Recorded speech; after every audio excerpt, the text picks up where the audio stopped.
warahmatullahi wabarakatuh.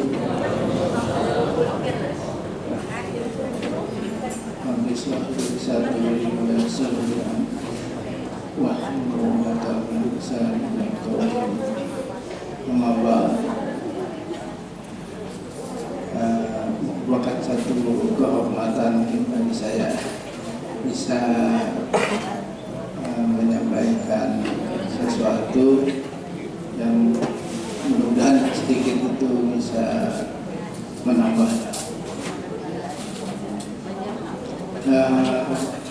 Memang ilmu komunikasi ini sebuah ilmu yang menurut pandangan kita itu adalah ilmu yang bisa dikuasai oleh siapapun sejak kecil, karena kita terbiasa berkomunikasi tanpa diajari bisa. Namun itu kan menjadi masalah ketika ada konflik di rumah tangga, konflik di organisasi, konflik di suatu daerah, kabupaten, kota, sampai dengan negara. Keluar ucapan umpamanya, itu kan masalah komunikasi, diskomunikasi. Jadi menjadi kambing hitam. Begitu juga yang terjadi di pemerintahan daerah, jadi komunikasi pemerintah daerah.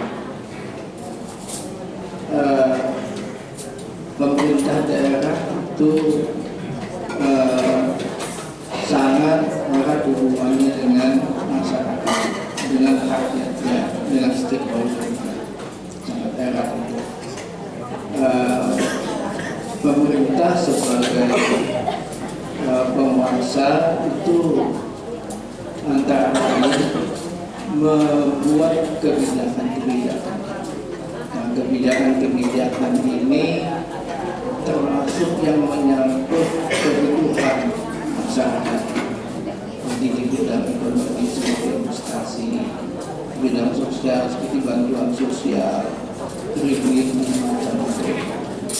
Dan itu sebetulnya dibutuhkan oleh masyarakat. Tapi yang terjadi kan banyak salah sasaran.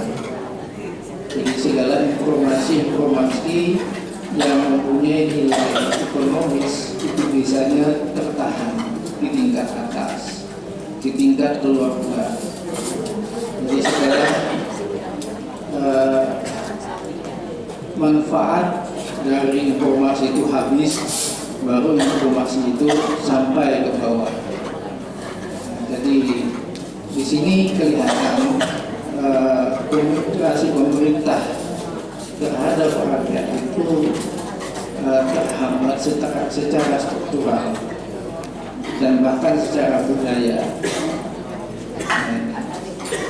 Jadi sekarang kan dengan adanya teknologi informasi yang demikian canggih, sehingga tempat dan jarak itu menjadi demikian limits, demikian minimalis jadinya. Nah itu pemerintah daerah juga menggunakan yang namanya media sosial. Jadi pemerintah daerah kita itu punya media sosial macam-macam. Jadi ada Instagram dan macam-macam platform yang diterapkan untuk tujuannya itu supaya informasi tadi itu sampai kepada masyarakat. Tapi dengan penggunaannya itu ternyata tidak menambah informasi penting tadi itu, kebijakan penting itu sampai kepada masyarakat. Jadi ini yang kemudian membuat kegelisahan bagi masyarakat. Nah, jadi disarankan agar diterapkan satu model komunikasi yang lebih humanis, yakni komunikasi partisipatif, komunikasi pemerintah daerah yang partisipatif, yakni yang terbuka, yang transparan, yang mengacu kepada kepentingan masyarakat dan pemangku kepentingan. Jadi ini bisa dilakukan apabila masyarakat, apabila pemerintah itu dalam membangun komunikasi pemerintah daerahnya itu bottom up. Jadi dia bermula dari kepentingan masyarakat dan pemangku kepentingan. Bisa dilakukan seperti itu. Kemudian juga melibatkan masyarakat di dalam komunikasinya itu.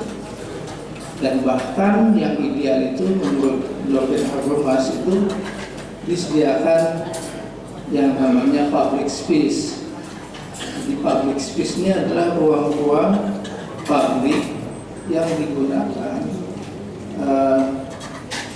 membuat suatu dialog, suatu forum yang sejajar antara pemerintah dengan rakyat dan semua pemangku kepentingan. Jadi dari forum-forum inilah diharapkan kemudian pemerintah memulai sebuah perencanaan untuk mensejahterakan masyarakat itu berdasarkan kebutuhan yang memang diingini oleh masyarakat, bukan kehendak dari pemerintah. Yang selama ini kan kehendak dari pemerintah.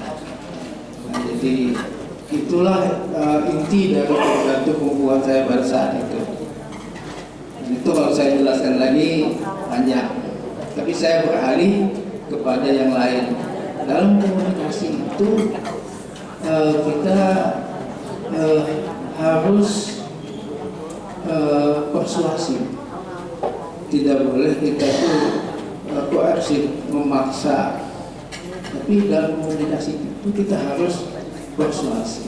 Persuasif itu artinya membujuk kita itu. Membujuk.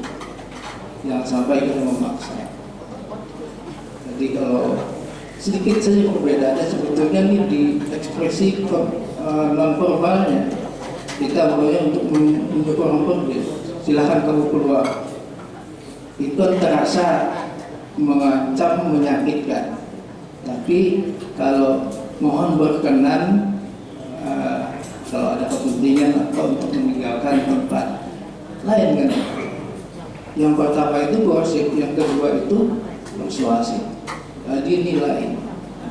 Jadi memang Islam itu mengajarkan kita berkomunikasi yang yang dialogis. Tawasau bil haq, tawasau bis sabr. Itu komunikasi dialogis dua arah. Jadi tidak menggurui begitu. Dan menempatkan orang pada posisi yang sama, pada posisi sejajar. Jadi sama sebagai subjek, bukan objek dengan subjek. Nah, jadi sejajar. Tawasau bil haq, tawasau bis sabr, komunikasinya itu timbal balik dan sejajar. Dan isinya itu harus benar dengan kebenaran. Isinya itu harus benar. Ya, tidak ada yang ditutupi. Ya, tidak ada yang dimanipulasi. Jadi harus lengkap. Jadi kalau kita itu menyampaikan informasi dengan lengkap, itu dengan ada informasi yang kita sembunyikan, itu maknanya sudah berbeda nanti. Nah itu, jadi orang bisa manipulasi pesan, apalagi umpamanya diputar balikan. Nah ini jelas tidak benar. atau opini. Jadi opini itu pernyataan isi pesan yang tidak didukung oleh fakta. Nah, dan di kalangan masyarakat kita orang Banjar dan mungkin juga sebagian besar masyarakat kita itu suka sekali dengan desas-desus. Nah, desas-desus itu salah satu pesan yang tidak lengkap, yang tidak jelas sumbernya, ya, dan itu selalu dibumbui ini hanya untuk kamu saja. Tapi dengan pernyataan itu semakin menggoda orang untuk menyebarluaskannya. Dan padahal dalam Islam kan kalau kita itu menyampaikan pesan yang tidak benar, apalagi fitnah, itu kan dosa. Nah, betapa besarnya dosa orang yang memulai desas-desus itu, karena kan dia akan berantai dan bahkan kadang-kadang lebih cepat daripada surat kabar. Dan sekarang dengan adanya medsos, maka desas-desus itu semakin berkembang sekarang. Nah, jadi memang kita harus menyadari bahwa itu dosa. Jadi kalau kita tidak menyadari itu, kita tidak sadar bahwa kita sedang melakukan perbuatan dosa. Jadi isi informasi, isi pesan itu harus benar, faktual. Islam mengajarkan itu dalam surah Al-Asr itu kan. Selain isi pesan itu benar, cara menyampaikannya juga harus bijak, sabar, harus bijak menyampaikan itu. Jadi memang kalau orang kita Banjar ini terus suka dalam berbicara itu berbicara dalam kalimat-kalimat aktif, dalam kalimat-kalimat aktif. Nah, itu kalau dilakukan tanpa pertimbangan rasa dan pertimbangan pikir, itu bisanya mudah menyakitkan. Nah, itu bahkan kalau bagi orang yang tidak mengerti bahasa Banjar mungkin bisa menakutkan. Jadi seperti umpamanya, makankah, itu kan sebetulnya menawarkan orang untuk ikut makan. Tapi bagi orang yang tidak mengerti bahasa Banjar, makankah itu mau dimakan orang kan. Nah, itu jadi ini sebetulnya perbedaan budaya yang bisa menimbulkan kesalahan makna sebetulnya. Nah, jadi Bapak Ibu sekalian yang berbahagia,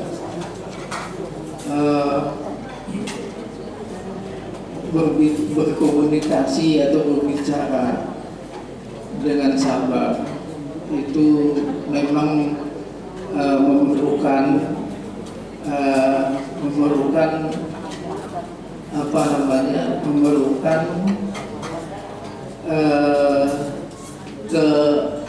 kepekaan hati, memerlukan daya pikir, dan memerlukan ketenangan. Jadi saya ini sebagai orang Banjar itu kan, kita sebagai orang Banjar itu sering berbicara cepat, nyaring gitu.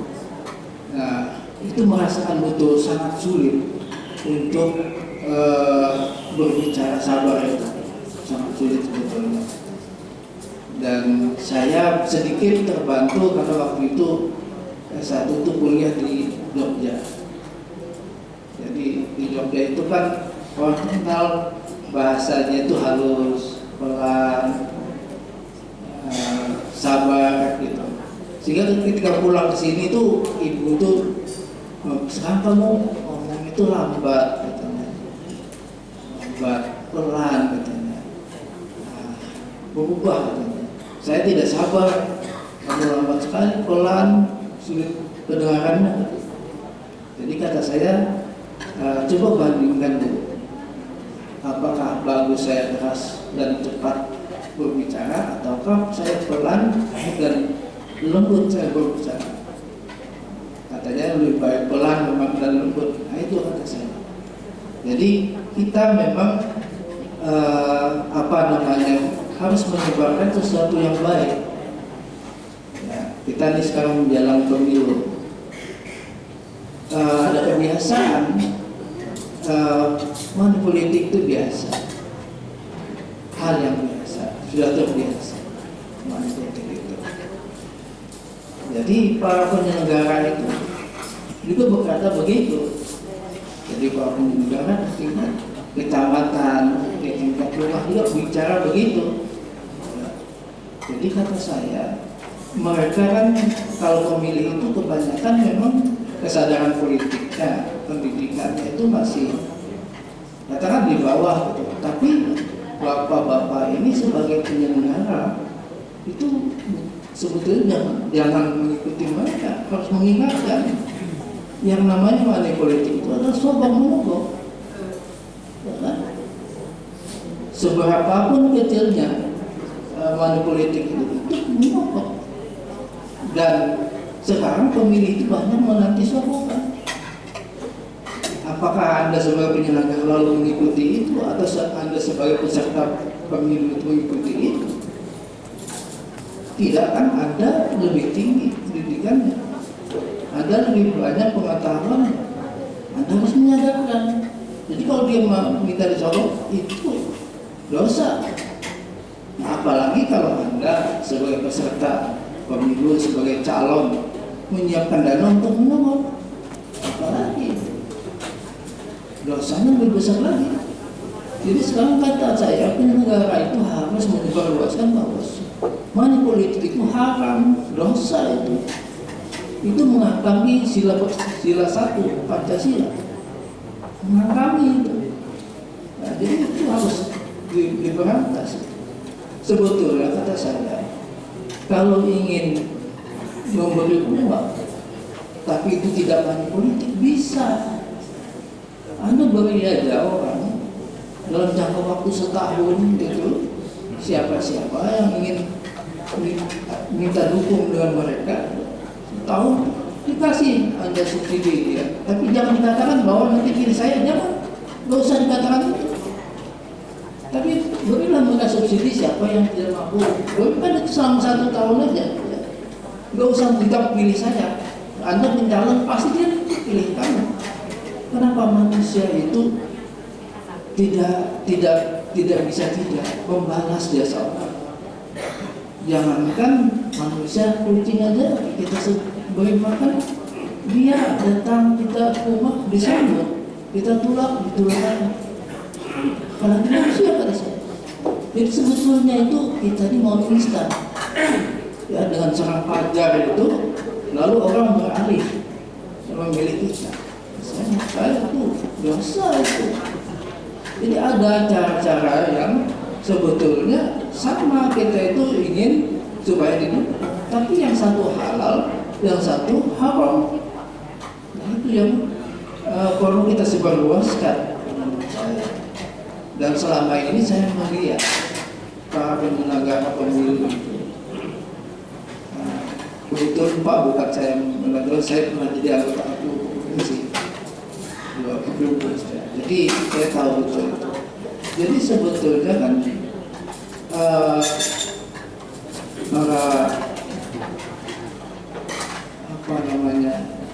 para penyelenggara, para calon itu harusnya menyadari itu bahwa mereka itu sebetulnya diberikan pilihan untuk memenangkan pemilihan itu. Apakah mereka memilih jalan tadi bersedekah kan? Atau jalan menegok? Jadi kira-kira begitulah yang bisa saya sampaikan. Jadi mulai dari pidato tadi, kemudian bagaimana Al-Quran itu menginformasikan ilmu komunikasi, sampai dengan bagaimana kita sebagai penyelenggara pemilu dan para calon serta pemilih itu bersikap dalam pemilu. Saya mohon maaf yang sebesar-besarnya kalau dalam penyampaian ini banyak kekurangan. Wabillahi taufiq wal hidayah wal inayah. Wassalamualaikum warahmatullahi wabarakatuh.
Banyak.